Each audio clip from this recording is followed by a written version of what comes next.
Howdy, this is Jim Rutt, and this is The Jim Rutt Show.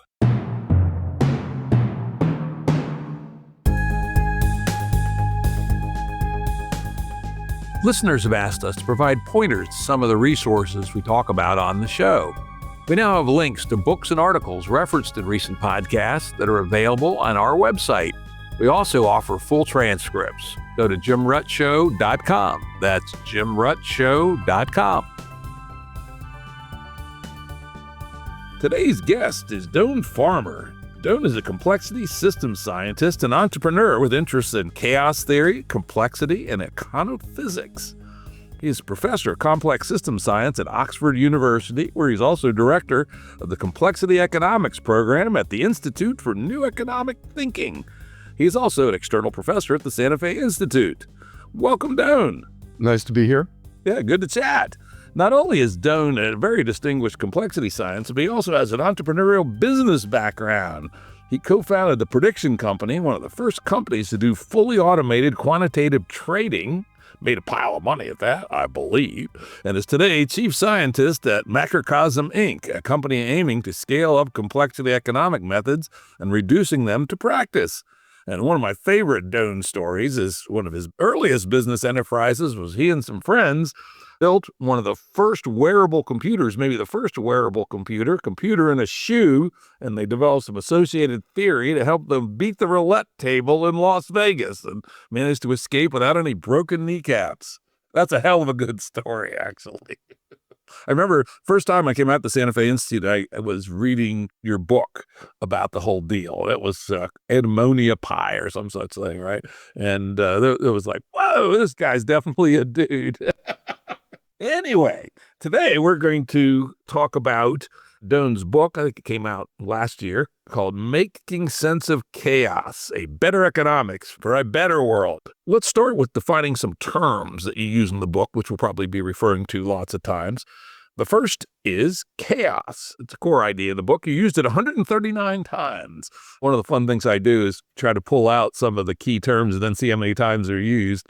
So let's start and talk about this very important idea. And it's one that's kind of interesting. I did not ever get exposed to it in my education, probably because my education happened before you guys formalized it.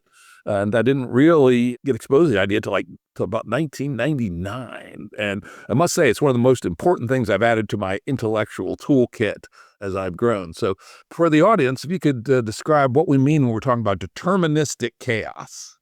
So deterministic chaos is when a dynamical system, one of the rules that we use to predict the future, like Newton's laws, when the dynamics are such that nearby points diverge exponentially away from each other. And this happens because, in a sense, the action of the system is to tangle everything up. It's like it folds it over and over again. And so you can make a measurement and one time, at some future time, get one answer, and at a different time, you get a different answer because of tiny variations in what the measurement actually is.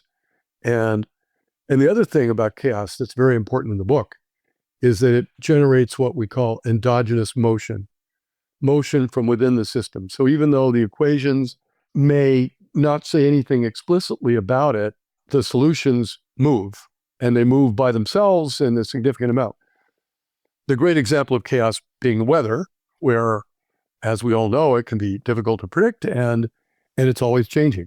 And it changes endogenously. There's nobody up in the skies or telling it what to do, other than seasonality and a few other things. Yeah, and of course, the original discoverer, at least the one that's given credit for, is Lorentz and his very simple system of equations, which generated a pattern with what are called strange attractors, which don't always turn up in chaotic systems. But maybe you could talk a little bit about attractors.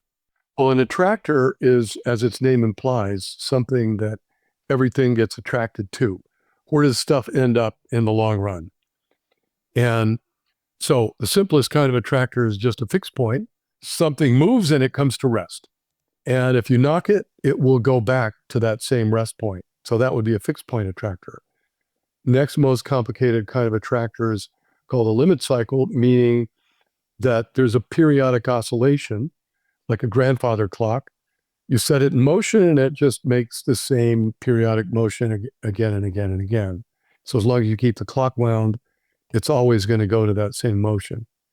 And then chaotic attractors are more interesting because chaotic attractors go all over the place in ways that are difficult to understand and predict and are not periodic. They're irregular. And many things in the world, like I argue business cycles, can be described by chaotic attractors or strange attractors. Those are synonyms, really. And as I said, once I got that concept, my whole view of reality actually changed. I started to realize that almost everything that's actually interesting about the world has at least an aspect of strange attractor to it. And I found that to be an amazingly powerful lens. And I'd contrast that with what I would call what most of us 14-year-old nerds adopted, which is naive Newtonism, right? That you could take Newton's equations of motion, which any good nerd knew by the time they were 14, and apply it forever. And Laplace famously said, if an intellect knew the positions and velocities of all particles in the universe, it could predict the future with certainty, right? Well, in theory, that is correct. When you add in deterministic chaos, even with no stochasticity at the base level, let's assume a totally deterministic universe, you're still fucked. You still can't actually do the calculation practically. And it's a subtle idea, but it's hugely important. I want the audience to really focus in on how central this is to the complexity lens of understanding reality that we often talk about on the show. Yeah, maybe just to add in a side remark. I just finished writing up some stuff for the program of a museum exhibit on time in Barcelona that will run starting next year. And one of the main points I make, starting with the quote you just made by Laplace, is that chaos actually makes time possible. Laplace is saying if we could predict everything, we could predict the future, we could see into the past, the present would be just like the past and the future just like the present. And the reason we can't do that is because of chaos. So in a sense, chaos makes time possible. I have to read that. It's interesting. I've been talking to people about theories of time recently, including Lee Cronin and Sarah Walker. That's an interesting conversation. Might have you back. We'll talk about your theory of time. Sure. No, and I also wrote an essay on the era of time that I'll send you both. Yeah, do that. That'd be good. That's a topic I'm very interested in. Very timely. All right, let's go on to our next topic, which is bounded rationality, which appeared 62 times in the book, which is pretty high for a bigram. Another hugely important concept, and one that turns the economics that we were taught in school more or less on its head, which we'll get to later, so don't do that. But just say, what do you mean by bounded rationality? Maybe give you a little history of the idea. Yeah, no, it's a very simple idea, which is that we're not infinitely smart. And so since we're not infinitely smart, there's a lot of things we can't calculate or can't easily understand and certainly can't predict. And so the argument is that an economic theory needs to take that into account. And the first person to really push this idea was Herb Simon, who came out with it back in the 60s and talked about he felt that rather than couching economic theories in terms of optimality, we should couch them in terms of satisfiability. We come up with ways to do things that are good enough or as good as we can do. And so bounded rationality, though it's if we're playing tic-tac-toe, boundedly rationally, I mean, as a 10-year-old, I figured out that there was a strategy O could play and still always get a draw. So actually I was being rational as a child when I figured that out, because I understood the game well enough to see through it and come up with an optimal strategy. So if you can do that, that's what economists mean by rationality. But if you can't do that, it's bounded rationality. And when I give talks, I sometimes show a picture of Bobby Fischer and rationality. And then later on, I say, well, actually, when he's playing chess, Bobby Fischer is not rational. He's a good chess player, maybe a little more rational, certainly more rational than I am in that respect, but he's not fully rational because he can't calculate the optimal solution. So it just means you're stupid enough that you can't do the task that you're given at hand perfectly, and so you use some other ways of getting reasonable answers. And of course, that is the reality of essentially everything we do, right? If we had to figure out how to move our legs while we climb the stairs, we'd fall on our face every time, right? We have a whole series of hierarchical heuristics that essentially allow us to do that almost all the time. But every once in a while, we do fall on our face because we aren't actually doing it by a calculation. And again, another hugely important lens that our educational system has done a disservice in some ways by not making clear to people, again, this is very closely related to this naive Newtonism that we can figure everything out. Well, one, you can't in principle because of deterministic, well, in principle, practically you can't because deterministic chaos, and then practically you can't do it because we're too stupid, right? And that explains an awful lot, particularly of our contemporary politics. Let's go on to the third one, which is equilibrium. Well, and we mean in that sense, in the economic sense, which appeared 123 times in the book. So again, a central idea. Well, equilibrium's a slippery one to pin down because economists mean different things by that term in different places. But I would say there's two basic meanings. One is just supply equals demand, which allows you to write down an equation that often is essential for getting the solution. But the other is relating back to what I said a moment ago. It's a strategic notion of equilibrium. If we're playing a game like tic-tac-toe, have we really thought it through? Do we really understand it well enough to play it like a rational player would? So equilibrium in that sense means that we both settled on strategies that we aren't going to change. We found the best possible strategies given the situation, and we've settled in to a fixed point, to use the attractor nomenclature that I said before, because everything's settled down. It's not moving anymore. We've settled into that fixed point attractor in the strategy space. And so oftentimes economists really mean that when they talk about equilibrium. And closely related to the concept of Nash equilibrium. No, Nash equilibrium is when you've found a solution that you cannot find a better solution. As long as your opponent or opponents don't change their strategies, there is no better solution than the one you're playing. And I would also add to bind our three defined terms together, chaos, bounded rationality, and equilibrium, that deterministic chaos plus bounded rationality make it seem damn unlikely that you'd actually get equilibrium from actual humans playing the game of economics. I talk about a paper we did, actually I had a series, I think 5 papers, and talk about them in, I think, chapter 7, but I could be misremembering the chapter numbers. We actually have really kind of boiled that down. We took a class of games called normal form games. That's a pretty big class. And we actually were able to show that boundedly rational players will give rise to chaotic behavior in the strategy space if the game is both competitive and complicated. And where competitive means that if I win, you lose, or some version of that. If I win, you tend to lose.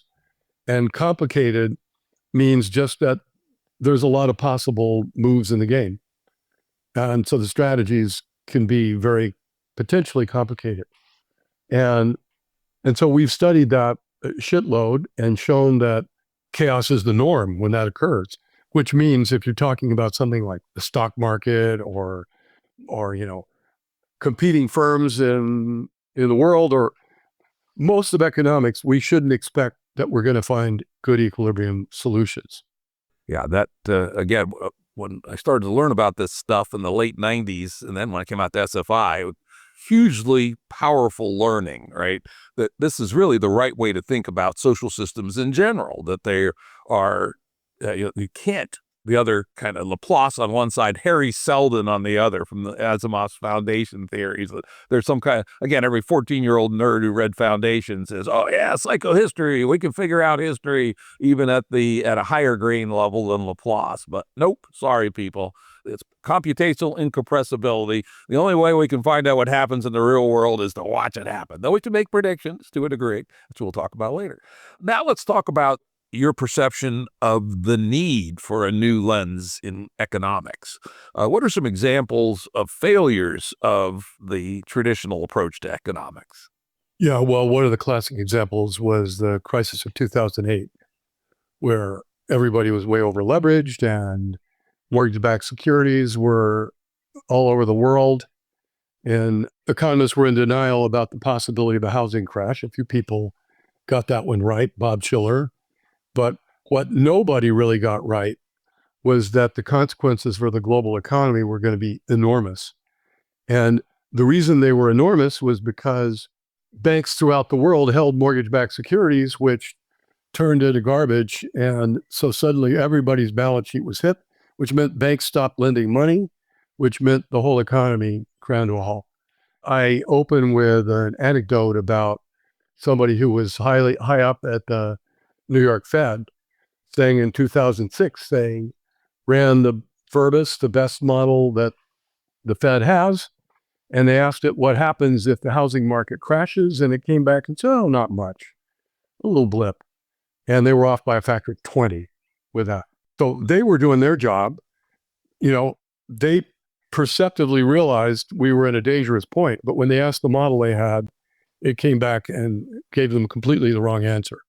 Yeah, that was quite astounding, actually. And there was so many moving parts that they didn't get right. One of my own pet theories is that in reality, the size of the economic loss to the banks was manageable, right, over a long period of time. It was, under $1 trillion. If you scaled it up after inflation, not much bigger than the S&L crisis, actually, maybe 2x, something like that.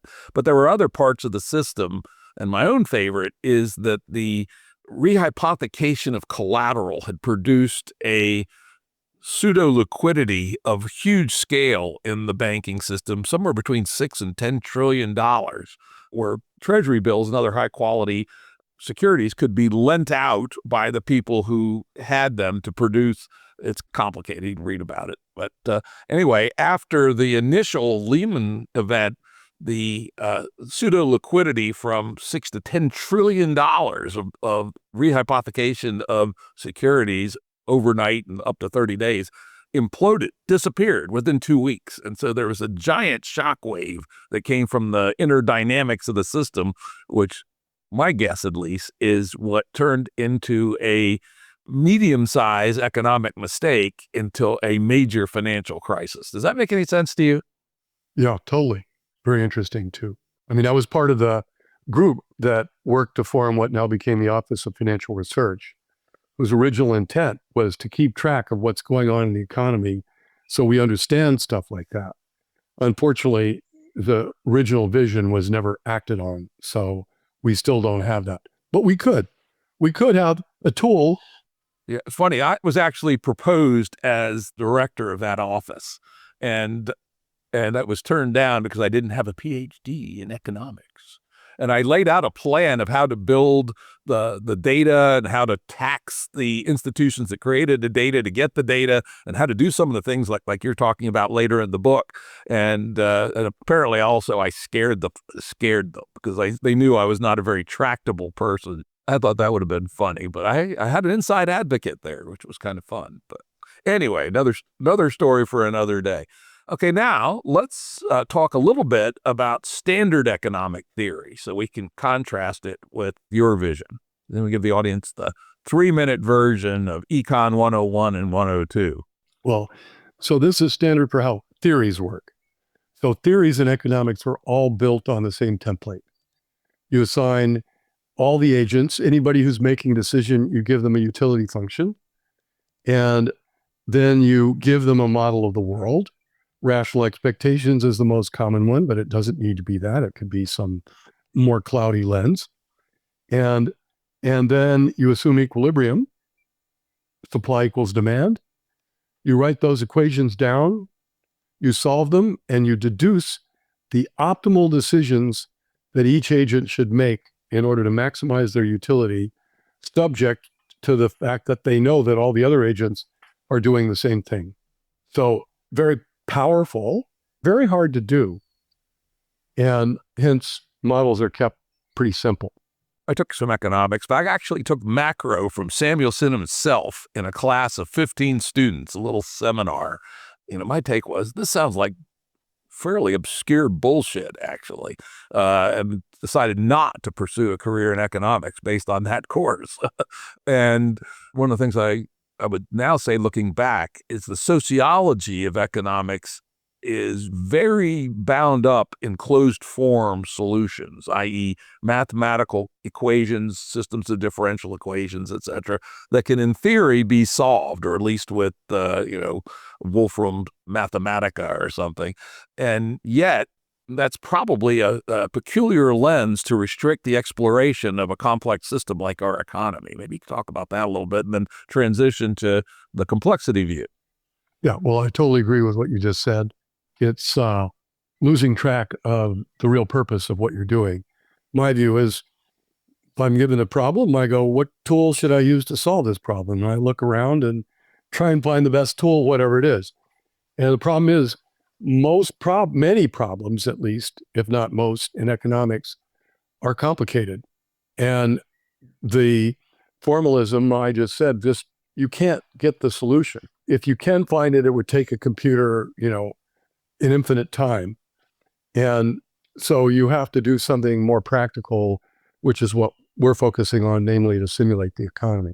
Yeah, I liked, I think you used it in the book, a description of comparing as if versus as is. Maybe you could expand on that a little bit. Sure. Economists frequently justify what they're doing. They recognize that real people don't say, oh, this is my utility function. I'm going to do a calculation to see what I should do that would maximize the utility. Okay, it's this, I'll do that. People don't really do that. And so, but economists will argue, well, it's as if people did it, because if you could get the right answer, that's all you need. And the problem is, it's hard to tell generally in economics whether you're getting the right answers. And the data is always very limited for testing things. And in any case, I'm much more comfortable with an answer that matches the way things really work, which I call the principle of verisimilitude. You want your model to reflect the things in the real world that you care about in a way that makes sense and reflects how the real world works. So I call that as is rather than as if. Yeah, I like that. Quite powerful way of thinking about it, and it allows us to examine behaviors that we know exist in the economic world. Like, for instance, why do 50% of people who have credit cards maintain balances near their limit, pay 22% to some thieving bank company? Very few of the standard economic theories would explain that behavior. But when you bring in some behavioral lenses and it's particularly very bounded rationality, then it starts to make sense. And to the fact that we know that to be an empirical fact, why wouldn't we build that into our models of reality? Yeah, well, it's hard to write down an equation that describes that. Yeah, and again, that's the sociology of economics. I think you actually quoted the old story, which is I use all the time for various scientific failures. The guy looking for his keys, and he's under the street light, and someone comes by. What are you doing looking for your keys? And did you lose them there? No, I lost them over there, but the light's better here, right? So the idea that you become so in love with your methodology rather than trying to get to the truth. I heard that story originally in the context of nonlinear dynamics, nonlinear behavior, from Stan Ulam, who was saying, we collectively have spent our entire scientific careers up until the advent of the computer looking under the lamppost. And now finally the computer frees us to go look where we want to look. Which then gets us to some of the principles of your complexity economics. You mentioned one, verisimilitude. Verisimilitude. I had to look up how to pronounce that. I'm not sure I've ever said that word before.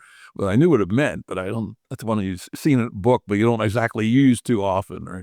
Two of the other ideas, core principles from complexity economics that seem to pop out of the book. First and foremost, heterogeneity and dynamics. Maybe you could talk about that a little bit. Heterogeneity is something I often point out when we talk about social systems. Some people want to collapse everything to, ping pong balls, or the famous stereotype of a physicist. So let's model a cow. Let's assume it's a sphere, right? So talk about heterogeneity and dynamics, then we'll go on to the next piece. I mean, heterogeneity is just the fact that we're all different. And people live in different houses, they make different incomes, they have different ages. And that means it's very dangerous to do what economists often do, which is to reduce things to what they call representative agents. Some of the most famous, most of the models that are actually used in economics reduce all the households of the world, all 8 billion of them, down to one household. Sometimes that can work if everything's linear, but when things are nonlinear, that's dramatically different. And I give some examples in the book. So now it's true that economists are working very hard to tackle heterogeneity, but they haven't been very successful.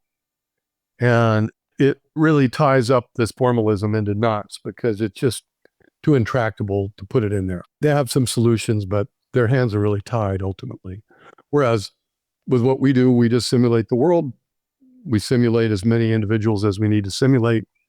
They can be arbitrarily different. Now let's get to the third part of complexity economics, which is the core tool of agent-based modeling. So agent-based model is just a simulation, a digital twin, making a replica of something inside the computer and trying to render it as faithfully as you need to understand the system you're trying to understand. So if it's the economy and you're trying to build a model of the whole economy, you put in a software object called a household that has individuals inside it, and they have ages. You can list their ages, and you know something about, you ideally want to have that module understand their consumption behavior and their savings behavior and what availability they have to work in what kind of jobs. And so that would be your housing sector. You have a firm sector where you have firms that make goods and that need workers, that need capital. You have banks that lend out the capital that could fail. You have the government that's setting short-term interest rates. So you have, or the central bank, I should say, the government's setting fiscal policy, how much you're going to spend. And so you just make a digital twin that has all the basic elements in it, and you endow them with as much verisimilitude as you need in order to get a good model. And of course, the heterogeneity, right? There's no reason that they're all the same, right? Though they can be in some cases. Sometimes it's very simple, stupid model, as we learned way back yonder. Zero intelligence model can actually show some interesting results, but you basically layer them in. Now, on the flip side, there are some critiques of agent-based models with respect to, I remember when I showed up to Santa Fe Institute as a naive baby researcher and showed somebody my wonderful social simulation with 47 parameters.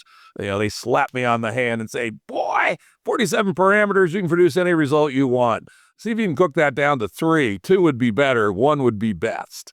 What about this critique that agent-based modeling is kind of like startup business spreadsheeting, that you can get any answer that you want by tweaking a zillion parameters and adding new parameters when necessary? Well, that's a danger that needs to be taken seriously. It's a valid criticism of much of the work that's been done. But agent-based modeling is going through a transition right now, at least in economics, actually in other fields as well, to becoming a more quantitative science, or a tool that you can use for quantitative purposes, which means that you have to have data sets that tell you how the world works, that you can match your model up to. And most importantly, you have to have a way of testing the model to see whether it's producing reliable predictions.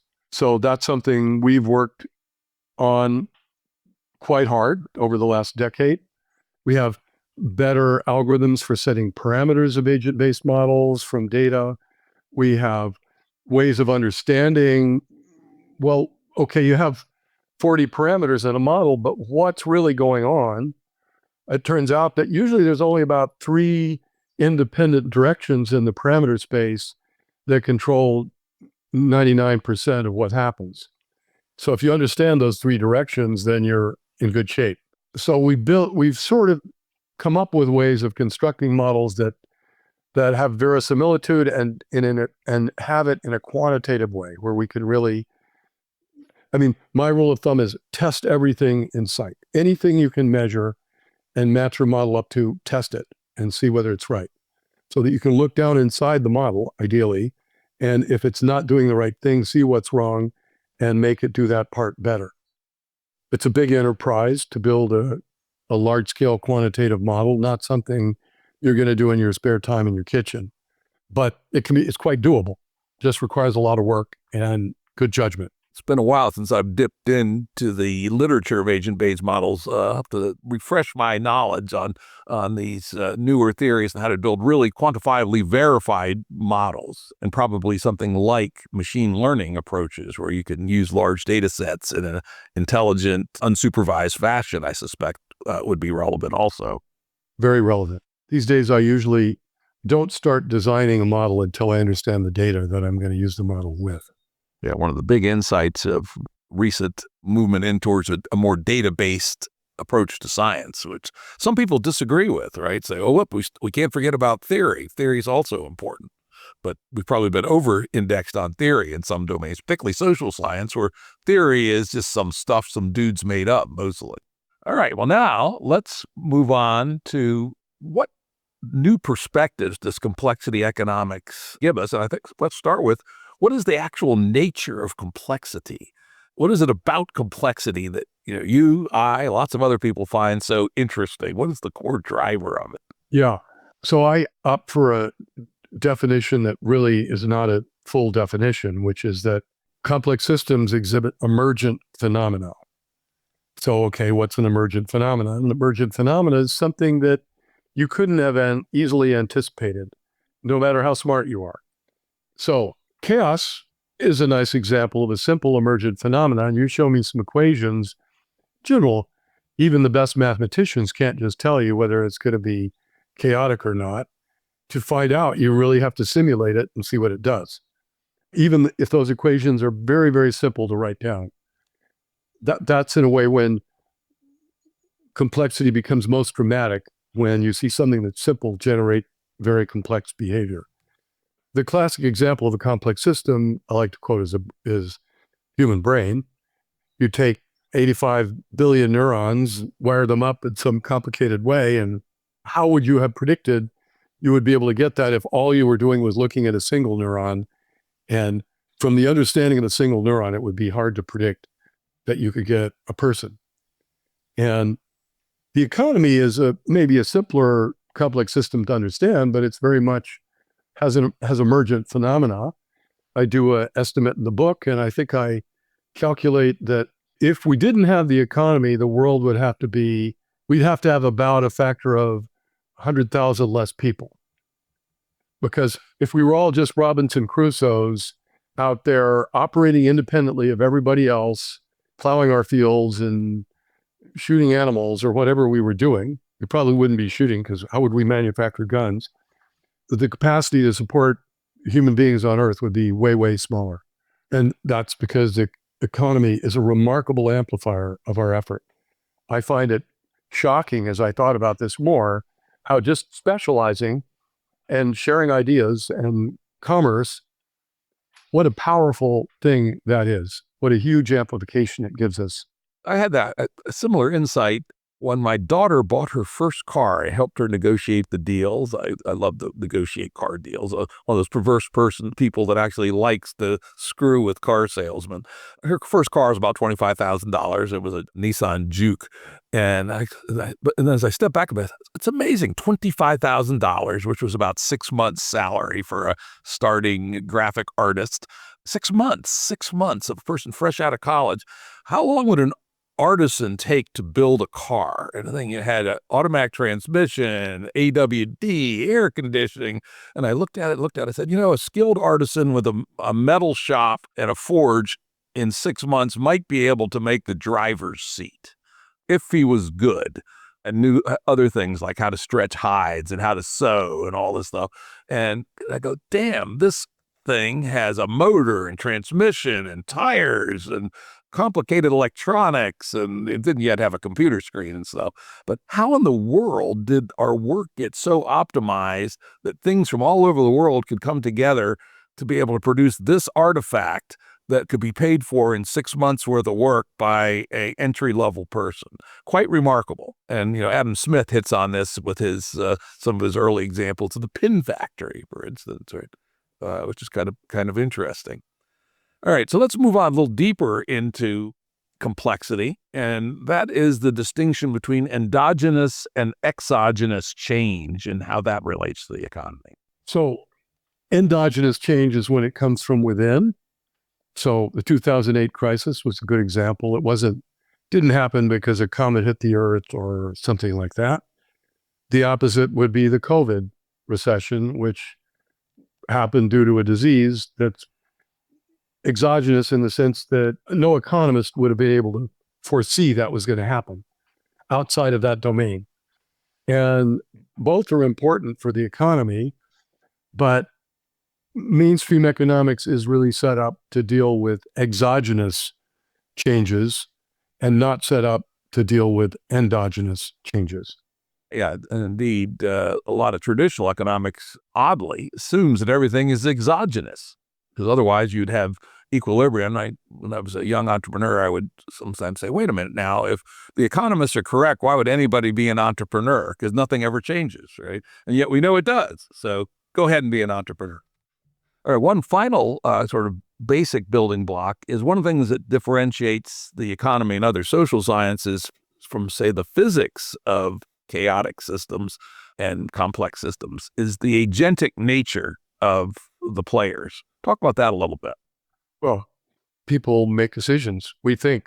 And one of the biggest debates we already touched on with bounded rationality is how do we model thinking? Classic economics way to model thinking is assume everybody's perfectly rational. And problem is that's too powerful a model and too hard to solve. So then you're back to understanding how do you put thinking into the agents that you have in your simulation and your model. And that's maybe the most challenging problem of all, other than finding data. Yeah, fortunately, we now have some actual help from the behavioral economics folks. Yeah. And, you know, one of the things you find is, well, first of all, people make a lot of decisions using heuristics, rules of thumb, imitate the best. You know, look around, see who's doing it.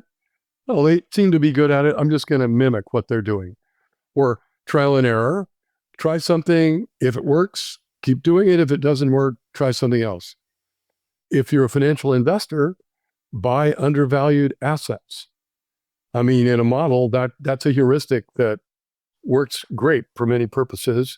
You don't need to know exactly what they're doing in most cases to get good ideas about how agents are behaving in financial markets, because there's always a substantial body of agents following that rule. You know, you also make strategic decisions trying to think ahead. If you're playing chess, for example, you start with some heuristics like control the middle. You want to swap a queen for a rook if you can, or vice versa. I mean, you want to get the queen. You'd rather if you can kill somebody's queen with your rook and they kill your rook, that's a great trade. So you have heuristics, but at the same time, you're trying to look ahead, but you can only look ahead a few moves. So you have bounded rationality. Very often it's easy to put these things into models where you use just that kind of logic. Yep. And adds a whole nother level to the problem, essentially, right? As opposed to particles bouncing off each other, which can also produce complex adaptive systems. It's a different class of system. All right, well, now let's go on. Why does this matter? You have actually quite interesting section in the book on understanding the metabolism of a civilization. And maybe just pop up one higher level on, why is this important? What is it that the economy is actually doing for us? As a complex systems scientist, we're always fascinated by analogies that you see. And if you make an analogy to a living system, the economy is the part of society that, makes our food. It produces stuff that allows things to run. It takes, and I think more to state a more concise definition, it combines natural resources with human labor to make goods and services that we need, or at least think we need, or at least want. Whereas if you look at what is a metabolism's the thing that breaks down food and produces energy and allows a organism to reproduce. A metabolism takes in raw material in the form of food of some kind, breaks it down and reformulates it to power the organism. So it's very very analogous function. Basically, it has resulted in this amazing stack of things that we have out here. Some of them useful, some of them not so useful. That's the problem of the endogenous system that optimizes for short-term money-on-money return. It doesn't necessarily maximize for real human well-being. Yeah, we'll get that to the conversation another day. So now let's take the next step. We have this metabolism, which is essentially the engine that has created the 100,000x intensification of humanity. How does agent-based modeling help us understand this? Well, it helps us understand it because it allows us to create a replica and use it to make predictions or use it to analyze policies or strategies and see where they lead us. I mean, a good example, I start the book off with describing the work we did to build an economic model of the impact of COVID on the United Kingdom. And we were able to lay out several different scenarios for how the government could come out of the first lockdown and analyze their economic consequences and find a least bad policy, which was for them to keep upstream industries open, like mining, forestry, etc., but close the downstream customer-facing industries where the infections are really happening most, but where you can actually get by pretty well without crippling the whole economy.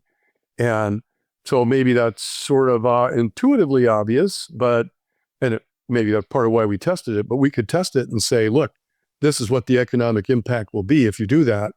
If you do these other strategies, you'll have these other impacts. Well, he took the choice we favored, and we were, as you can imagine, tickled as we could be when a year later, when the government finally gathered the statistics, it turns out we'd hit everything bang on the head. And as we did post-mortem on our model, we could see that we were a little bit lucky in places, but mostly we did it. We got a good answer because our model had a lot of verisimilitude. It really did mimic the way the economy was shutting down. And we had things in there like realistic production functions that actually gave the correct formula for what a given industry absolutely needs to keep operating. And so we were able to show that was essential to getting a good result. We talked earlier about the fact that the nature of the complex is emergence. Do you have some good examples of emergent phenomena that have come out of your agent-based models? Yeah, I do. I talk in the finance part of the book about a model we made for leverage cycles. And how did we get that model? Well, we were building a model of the economy, sort of a generic model where we were very focused on the financial system in this model. So we had lots of banks and, we had firms and households, but we initially didn't impose any risk control on the banks. So we said, well, obviously we need risk control. And so we imposed the Basel II method of risk control, which is called value at risk. So you try and anticipate how much risk you have and adjust your leverage, that is how much you're borrowing, to be appropriate. If things are more volatile in the future, more uncertain, you use less leverage. If things are fairly certain, you can use more leverage. So it's a strategy that makes plenty of sense to an individual. But anyway, what we did, we imposed it, and we saw the whole economy just started oscillating. There would be a 15-year slow run-up, like the Great Moderation, and then a big crash, and then it would happen again. And so we took the model apart, simplified it down to the absolute bare bones to see what was causing this, and we discovered that it was really built into that situation, because when large numbers of people use the Basel rule, value at risk, to manage their risk, then the problem is that they can make matters worse, because if you're leveraged and your bank asks you, if there's a downward price movement for whatever reason, then your leverage goes up. So now you're over your leverage threshold. So the bank that lent you the money says, oh, you need to pay some of that money back because we've got to hold you at your leverage threshold. So how do you do that? You sell assets. And if it's triggered by the market falling, and now people start to sell assets to get their leverage back in balance, then they make even bigger price moves, and you can set off a cascade and cause the whole economy to come down. So that's what was happening in our model. And it just took about a 15-year buildup to reach the point where the economy got so highly leveraged that it went to that place. That was an example of an emergent phenomenon. It certainly surprised us when we saw it. And I think it surprised everybody in 2008 when we experienced it. Absolutely. And one of the things that people describe 2008 as the mother of all correlations, right? Even my part of my portfolio that I designed to be bulletproof took a small hit in 2008 because the correlations that were so unexpected by traditional statistical measures occurred. And you make a very good point that some of the policy prescriptions may well have been forcing these correlations, right? Behaviors that otherwise would have been more heterogeneous. We're all forced into a single behavior, everybody trying to go through the same door. And we know what happens in a live market when everybody's trying to sell. Boom, down it goes. Yeah. A little aside here, I didn't really intend to cover this, but we'll talk about it anyway, which is the flash crash of 1987, I believe it was. You do talk about that a little bit as another example. I mentioned it, my colleague Jean-Philippe Bouchot has been studying this extensively. And it turns out there's flash crashes going on all the time. That just happened to be a particularly big one. And the origin of those flash crashes is not completely clear. He's been working on a theory for them. We contributed something to that, what this theory is about in the work I did at the Santa Fe Institute when you were around, Jim. Basically, you have a combination of a lack of liquidity and feedback mechanism that causes things to temporarily spiral out of control. And that's inherent to market making. A combination of simple things like that, it seems, can just cause an instability to pop up. But we're still trying to properly understand that. Yeah, I saw that in my own stuff when I was working with your group, where I built this little simple ecosystem of noise traders plus book-shaped traders, market makers, and trend followers. You would see that. You'd see this, then boom, boom, boom, for no good reason. It's the endogenous interaction of strategies. And again, another interesting example of emergent results. So now let's kick up one level higher.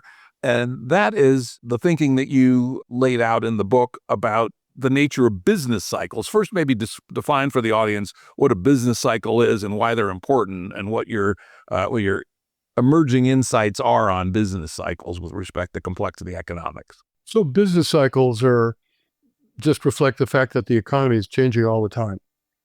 GDP goes up, GDP goes down. We see fluctuations, we have recessions, we recover from the recessions. So any of the lines you would draw are all wiggly, and they're wiggly. The question is why?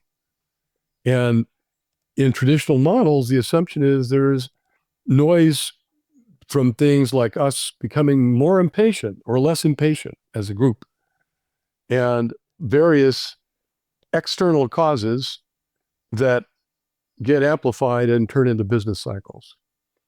Whereas many of us, including many traditional economists, think many business cycles are endogenous. The 2008 crisis certainly seems endogenous.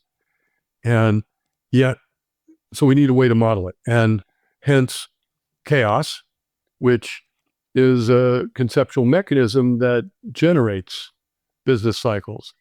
We also have extensively studied examples of this in game theory.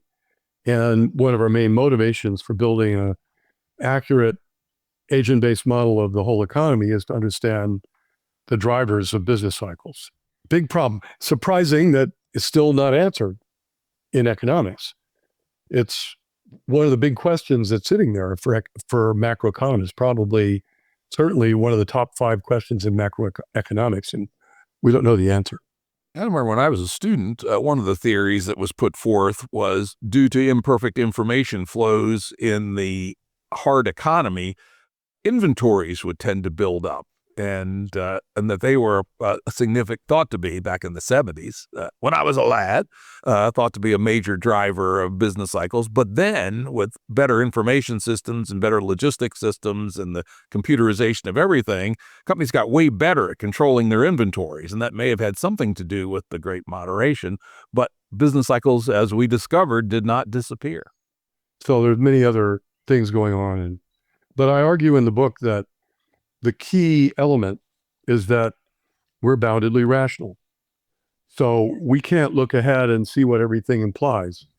I was once giving a talk at the OECD in Paris, and there was a discussant who was from the Bank of International Settlements, people that bring us the Basel rules. And we presented the model that I just mentioned a bit ago about leverage cycles. And he said, well, but a rational investor would see that these were going to occur and behave in a way to keep them from happening. And I said, yes, but where were those rational investors when this happened? I viewed that as a strength of the model rather than a flaw of the model. I think many economists are coming to concede this point now. Let me just go back to the bigger point. The bigger point is that if we collectively can't accurately see the future, we're going to overshoot and undershoot, and our expectations go backwards and forwards, and we're collectively hurting. All kinds of things are happening that are going to make the economy oscillate around the right answer. Gotcha. And that's what we actually see. It's, amazing that, the economists, well, here's this elephant in the room. This shit happens, right? And their normal set of tools don't really predict it. So let's move on to the next thing you talk about in the book. An important part of the economy in some sense is the financial system.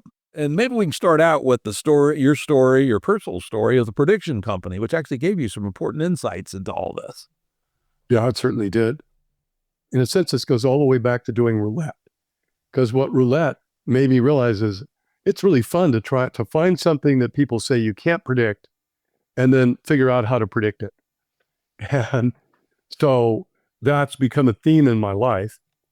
And in the 80s, we developed some methods for making good forecasts. So somebody would hand us data, it might be ice ages or sunspots, and we would run our procedure and make predictions, and we could beat the standard models that people were using at the time. And whenever I would talk about this, somebody in the crowd would raise their hand and say, have you tried applying this to the stock market? And I would have to say no. And finally, I was approaching 10 years at Los Alamos, and they were going to give me a ceremonial nut dish. So I decided I had to get out of there. And so we just spun off and started a company to predict markets, not knowing much about what was going on. We realized we needed to find a partner who really understood finance and could help us raise capital and so on. So we did manage to do that. We found a very good partner. And we then, put our heads down and really work and figure out how to beat the market. So we had a team of about 20 people. We built a very good computing system, languages. We wrote languages for processing the data and built a system that allowed us to make fully automated trades, and finally came up with a pretty good method that made steady profits. One thing that I found very interesting in your description here was the days when you got put on a suit and tie. I want to see pictures of that Doyne Farmer in a suit and tie, and made the rounds of trading houses. And I thought the fact that you had discovered heuristics even at these that were being applied at even at these top of the food chain trading companies was hugely interesting. Maybe you could tell that story a little bit. Yeah. Well, as you said, we actually had a debate in the company. We realized you needed to go to New York.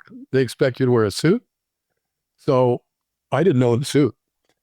And so we had a company debate about whether the company should pay for it or I should pay for it. Decided I would pay for it. And actually went to this little shop in downtown Santa Fe where kind of a gay guy helped me get the right clothes to go to New York. I had the right kind of tie and the right kind of shoes and everything.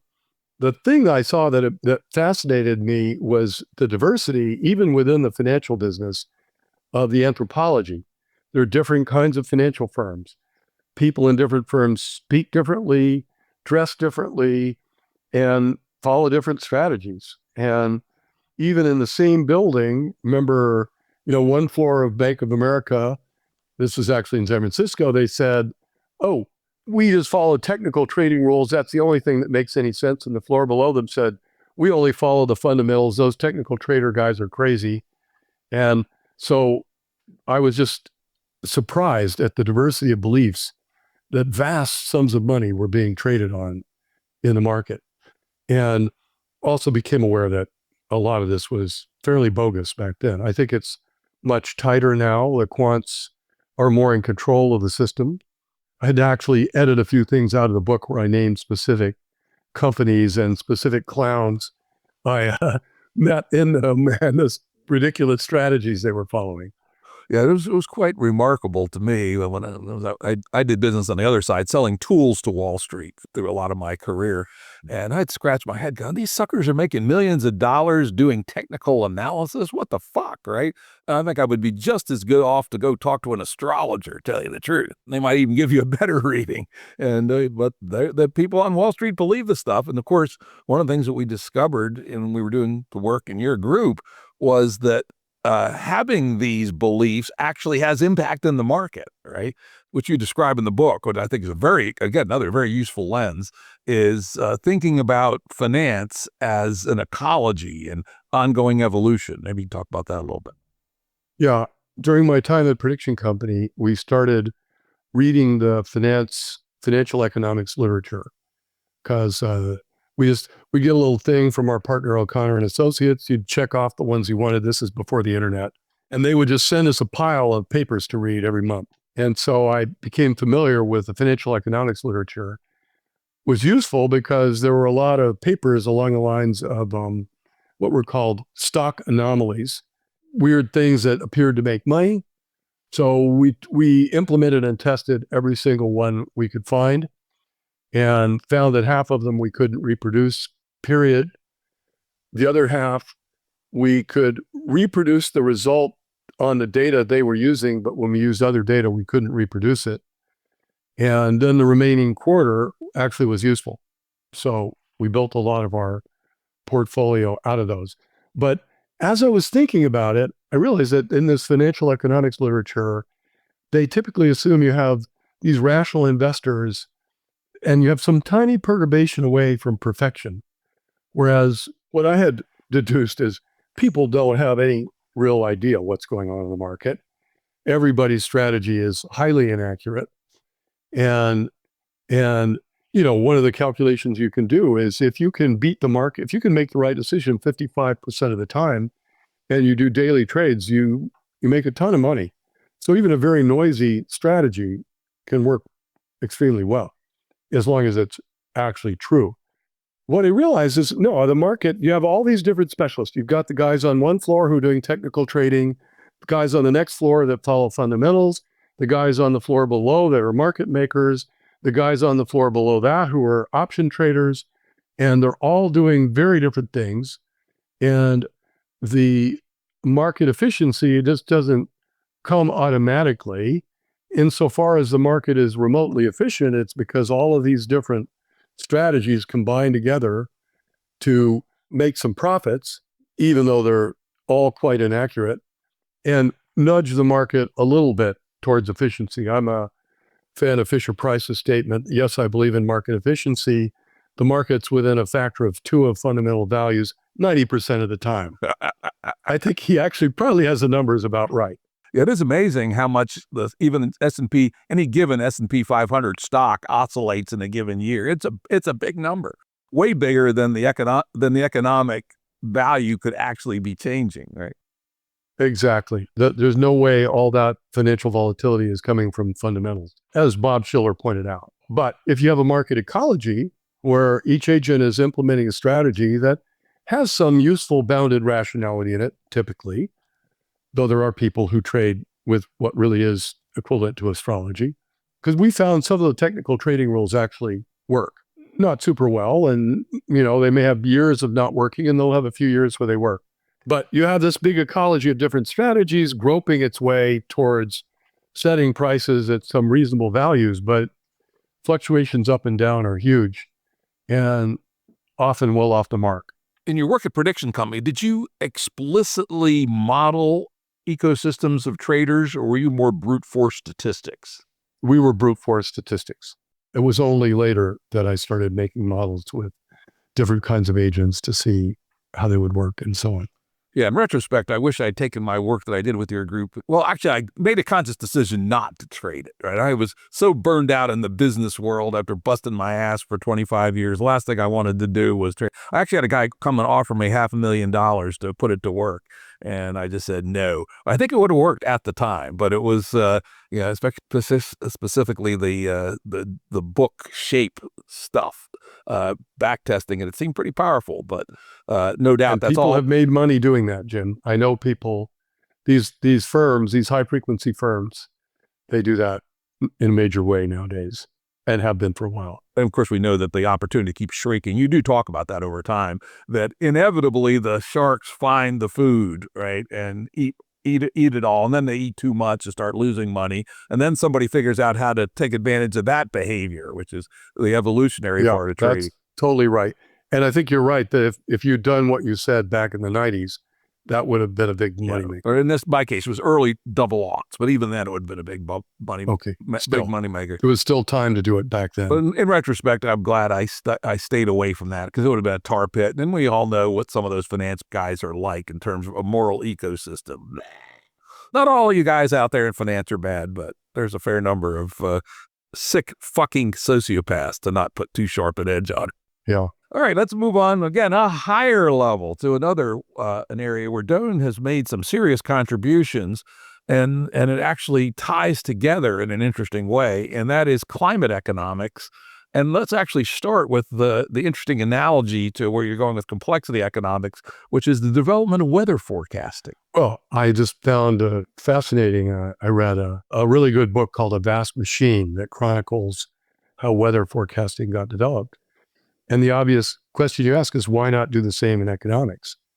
And the answer to that is a sociological one. But, just to review how they forecast weather, you make measurements all over the world. You throw them into a big computer that simulates the entire atmosphere of the planet.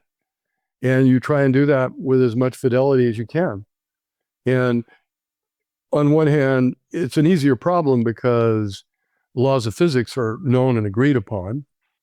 On the other hand, there's a lot of things like clouds and heat transfer between land masses that are actually not well understood. So even there, they have to do a lot of heuristic reasoning to make things work right. And plus, it's a good story because it involves von Neumann, his wife, and Joel Charney, and people working around the clock to build the first forecast, which forecast took 24 hours to make, and it was a 24-hour ahead forecast. Anyway, very interesting history. But the point is, we could do that with economics, but we don't. Why? Because the dominant paradigm that we discussed is not well suited. You could give them all that data, they wouldn't have any idea what to do with it. And whereas if you're taking our approach of simulating the economy, we're doing pretty much what the weather forecasters are doing. We build a simulator and we want the best data we can to feed into it. And I'm pretty convinced it can do a lot better than what we have. Key fact, weather forecasts maintained almost the same accuracy for a century. And then finally in the 1980s, with the help of Ed Lorenz and many others, the physical weather forecasting broke through. But it took them 30 years from 1950 to 1980 before they could do that. Now, we have the advantage that computers are 1 billion times more powerful. Actually, going back to the 50s, probably 10 or 100 billion times more powerful than then. And we have vastly more data. It's much more possible to do this now than it was then. So I think we have a big jump on weather forecasting because the economy doesn't have as many moving parts as the weather, many, many orders of magnitude less. And even if we don't really have laws of economics like we have laws of physics, we still know enough about the way people behave and the way institutions function to build a simulator that should be able to make predictions that are a lot better than the ones we make now. Yeah, you quote in the book, I don't remember the number off the top of my head, the amount of money that's spent on weather forecasting. It's significant. Yeah. My recollection is that we spend $5 billion a year on weather forecasting, and people have estimated it has $30 billion a year in financial value. Kind of surprising. It's only 30 billion, actually. You think about things like agriculture and things that it might be more, but but it's certainly significant. Yeah. Well, I guess the question is, how much value can they extract from knowing if you're growing crops well? Because they can't look ahead a year. That's one of the problems. They can't tell you this is going to be a dry year. A good year to grow corn. Right? They can tell you 3 days from now it's likely to rain. I have a farm and we lease out the land to a local farmer to take care of. And the current guy is good, but his father was even better. In all the years he made hay in our place, he never had his hay rained on even once. He knew when to cut hay. He knew when he had 3 days of good weather. And I do believe he, in the later days, was using the CNS satellite data feed that was coming in with the agriculturally oriented weather forecast. Quite interesting. Let's now take that analogy that society gets benefit from spending $5 billion a year from building a detailed model, always more detailed and always more processing every year. I believe it was in your book you quoted that our weather forecasts are getting better at about the rate of 1 day per decade. That's right. Your forecast after 10 years for 2 days is as good as your forecast was for 1 day ahead 10 years earlier. Yeah, and that's pretty impressive, right? But that's a significant rate of change in the systems as inherently complex as weather. So if we took this analogy and applied it to the building economic models, what would be your prescription? What should we be thinking about? What should we be doing as a society? And maybe give us some guesstimate on how valuable this could be. Well, I mean, first of all, we're actually starting to do this now. I've moved forward since the book was written. We don't have nearly the resources we would like to have. You know, how one would approach this is to really say, okay, what does an economy consist of? Households? How do households make decisions? And you really plunge in and look at how do different kinds of people make the decisions they make about what to consume or how much education to get or where to work. Similarly, you do the same for firms, you do the same for banks, you do the same for all the major institutions, and there aren't that many.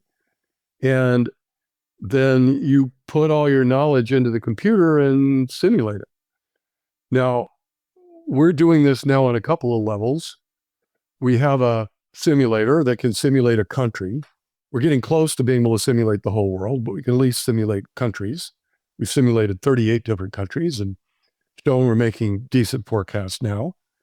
And we're just simulating all the details. You know, we have a couple of million individuals organized into the order of 800,000 houses and 50,000 representative companies, and we do a simulation. Now, you asked what value could come from it. So there I could do a little back of the envelope calculation.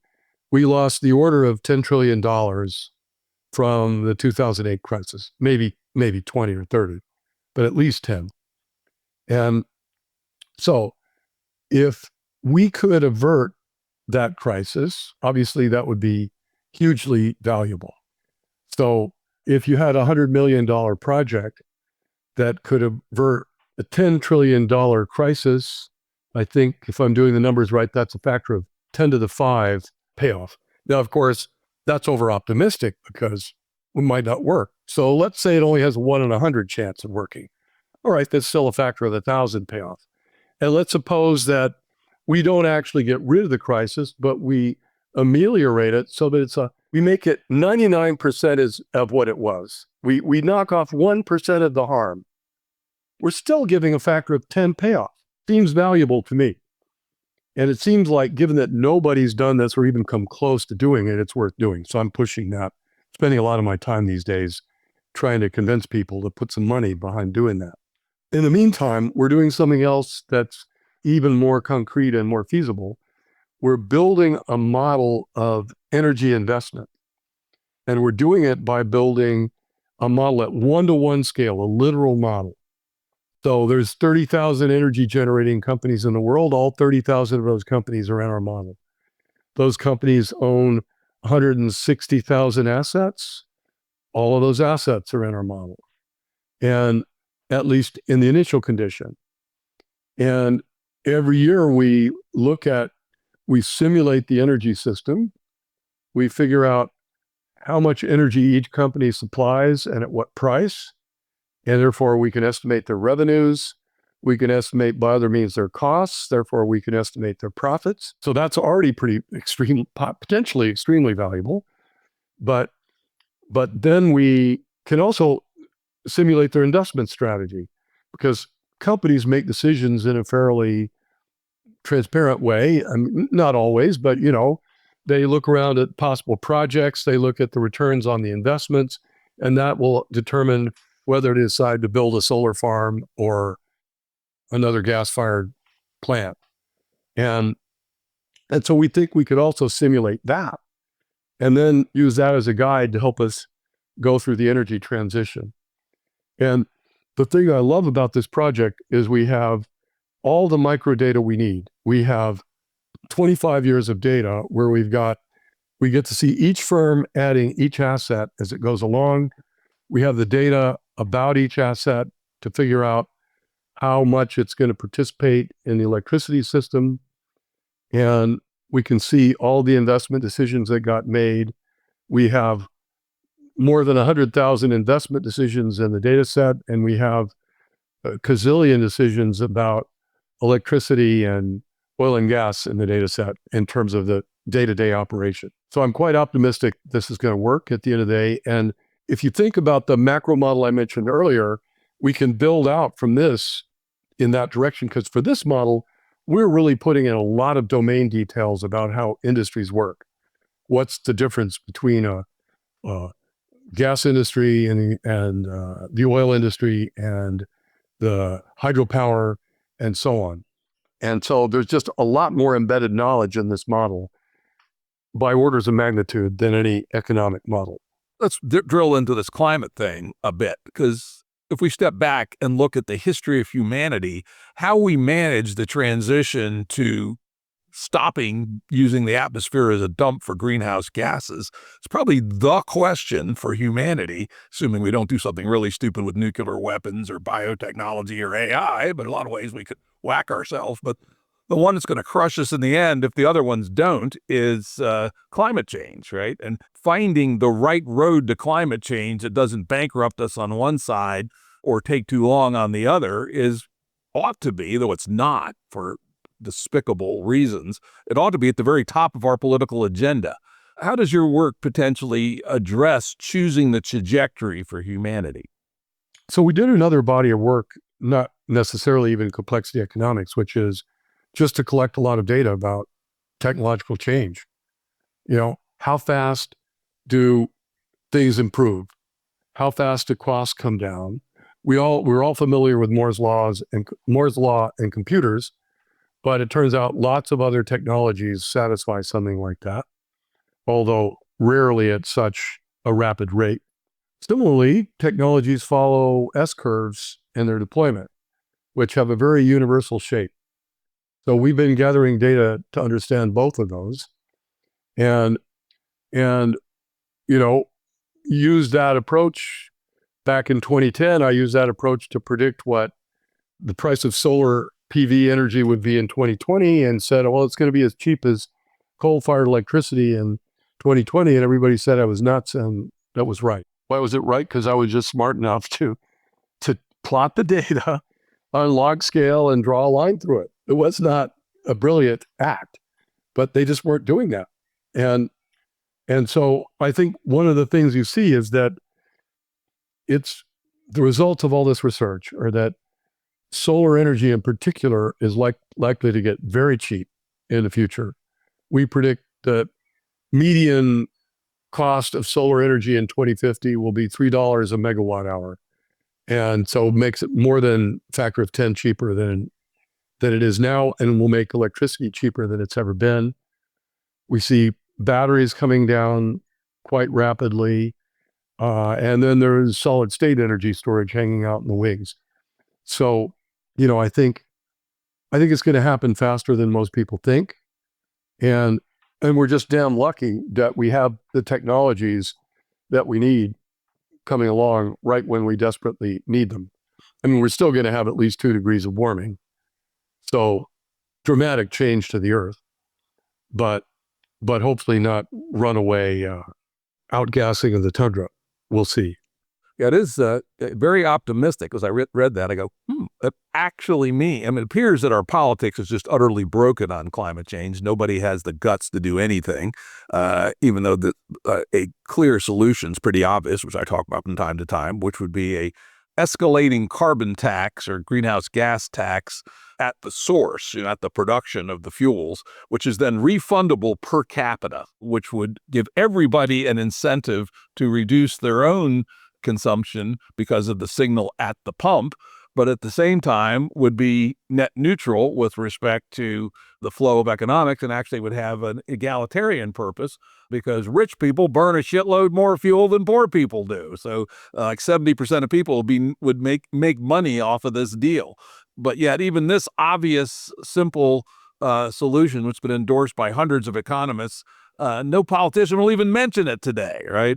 But anyway, rant off about the ridiculousness of ignoring climate as a policy, but perhaps your findings would indicate that that's right, that the market will take care of the problem. Well, the market's not going to take care of the whole thing. The market's helping a lot. We've got the wind at our back finally, but we really need to get better power storage, and most of all, we need better grid, and grid requires governments to build.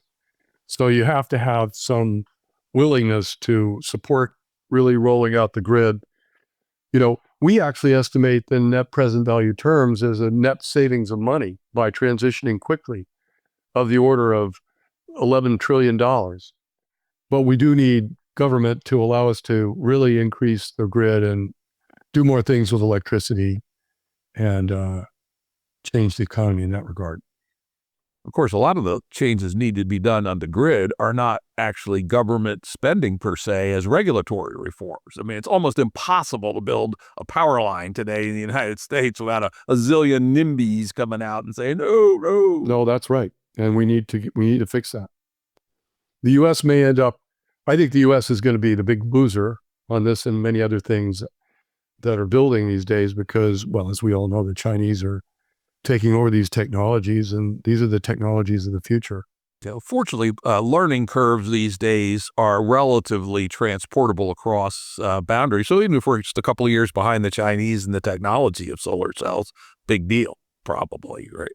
That's one big difference between now and the past, where these artisanal skills would take a generation to propagate. Now, 2 years, we buy one of theirs, take it apart, build our own, right?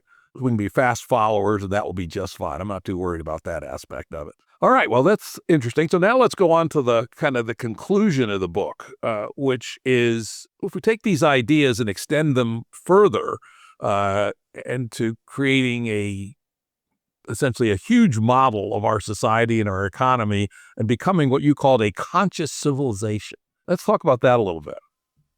Well, so the idea of conscious civilization goes back to making analogies, like if the economy is the metabolism, I argue that the financial system is your gut brain. You actually have a brain, you have neurons the size of the cap in your gut that help you digest. Well, we do other things too, like we build scientific models, and we already have used those to help us think about danger, whether it be an asteroid whose trajectory we can calculate, and telescopes that allow us to see them, or climate change, right? It's a pretty amazing tribute to science that we can look 100 years ahead and see that we're headed for this train wreck, even if we have a hard time acting on it as a society. But increasingly, so far that's better understanding the physical world. Our collective understanding of the physical world brings us a lot of benefit. But maybe we can even start to collectively understand ourselves. And if we could make better economic predictions that could then guide us to make better decisions about things like which technologies to invest in or how to run the economy, then we're starting to become aware of ourselves. And why do I call it consciousness? Well, I have a very simple view of consciousness. Consciousness is a model of oneself. And so the thing that makes me conscious is I know I exist and I can model what I do and how I relate, how I alter the behavior of other people. And so similarly, if we can understand ourselves that way, then we can become more conscious as a civilization. That would be huge. That would be great. And, to your point earlier, the expense is relatively modest, right? If we spent $5 billion a year, we'd make some serious progress. Oh, no kidding. I'd settle for a budget much lower than that. And I can tell you the more I do this, the more convinced I am that pumping money into this is going to pay off big time. And as you pointed out earlier, fortunately, there are some probably harvestable things that the market can actually fund the development of, right? I mean, you would think that my strategy for making this happen now is to do it through the private sector by building a money cow that we can just expand and expand, and hopefully, meanwhile, give the technology away to the people who really need it. We want to make our tools available for governments at a low price, but for companies at a much higher price. And I don't want to get stuck in a situation like I was at Prediction Company, where we have to keep everything secret, locked up, and just make profits for some Swiss bankers. Well, thank you for this very interesting conversation and this compelling vision for the future. Really a pretty optimistic vision if we can avoid gross stupidity. But talking about Doyne Farmer's book, Making Sense of Chaos, A Better Economics for a Better World. And I should add, even though the topics seem pretty abstruse, it's actually a very nicely written book, very accessible. You don't need to be a complexity scientist. You don't need to know calculus. Anybody who's listening to this podcast could benefit from reading this book, and I really recommend it highly. I'd like to thank Doyne for coming on here and talking about it. Welcome, Jim. All righty. Audio production and editing by Andrew Blevins Productions. Music by Tom Muller at modernspacemusic.com.